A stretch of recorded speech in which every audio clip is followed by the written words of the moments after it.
पर जिस तरह की अब राजनीति हो रही है, चाहे वो सोशल मीडिया पर हो या हमारे देश के प्रधानमंत्री खुद कर रहे हो, क्या कहेंगे? देखिए, मुझे लगता है कि जिस तरह से सेना के पराक्रम का, शौर्य का, सेना की वीरता और बहादुरी का श्रेय लपकने का काम नरेंद्र मोदी कर रहे हैं, वो बहुत शर्मनाक है। मुझे लगता है कि जब बड़े बड़े होर्डिंग पोस्टर लगाए जाते हैं और उसमें फैंसी ड्रेस कंपटीशन की तरह सेना की वर्दी का इस्तेमाल केवल एक फ़ोटो ऑप के लिए नरेंद्र मोदी करते हैं, तो देश की जनता का सिर शर्म से झुकता है। आज विंग कमांडर व्योमिका सिंह की तस्वीर होनी चाहिए थी उन होर्डिंग्स पर, कर्नल सोफिया कुरैशी की तस्वीर होनी चाहिए थी उन होर्डिंग्स पर हमने लगातार देखा है कि ये मोदी जी को महारत हासिल है इन सभी कामों में। कहीं फिल्मी डायलॉग मार रहे हैं, कहीं फिल्मी डायलॉग मार रहे हैं और कह रहे हैं कि मेरी रगों में अब सिंदूर दौड़ता है। तो भैया, मांग का सिंदूर तो संभाला नहीं गया, अब रगों का सिंदूर दौड़ा रहे हैं।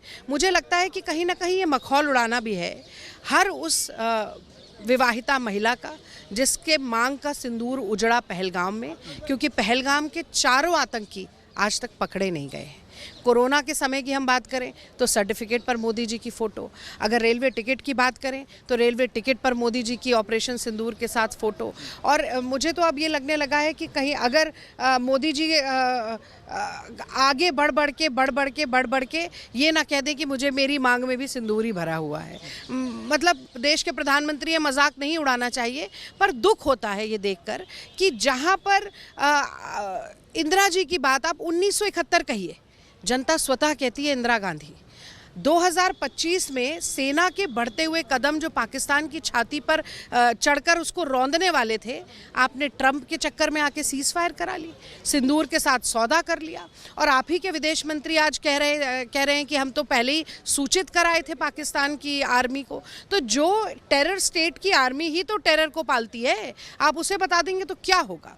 राहुल गांधी पहलगाम पहुंच जाते हैं, नरेंद्र मोदी चुनाव में भाषण देने बिहार पहुंच जाते हैं, लेकिन पाकिस्तान का नाम वहां भी नहीं लेते। राहुल गांधी दोबारा पहुंच जाते हैं, नरेंद्र मोदी सर्वदलीय बैठक तक में नहीं आते, विशेष सत्र नहीं बुलाते। और एक बात मैं ज़रूर कहना चाहती हूँ, 1962 का जिक्र करना बहुत ज़रूरी है। अटल बिहारी वाजपेयी पहली बार के सांसद थे, पंडित नेहरू 72 साल के थे, उनकी आधी उम्र के थे, 3 बार के प्रधानमंत्री। और पंडित नेहरू ने एक बार अटल बिहारी वाजपेयी के कहने पर चलते हुए युद्ध के दौरान, भारत और चीन का युद्ध चल रहा था, न सिर्फ विशेष सत्र बुलाया बल्कि अटल बिहारी वाजपेयी को बोलने का मौका मिला। उन्होंने पानी पी कर पंडित नेहरू को और देश की सरकार को कोसा। कभी कांग्रेस पार्टी ने नहीं कहा कि अटल बिहारी वाजपेयी चीन के एजेंट थे, कभी नहीं कहा कि उनको उठा के संसद से बाहर फेंक दिया जाए या उनकी कही हुई बात को एक्सपंज किया जाए। आज अगर हम सवाल पूछने पर आ जाएं तो कहें कि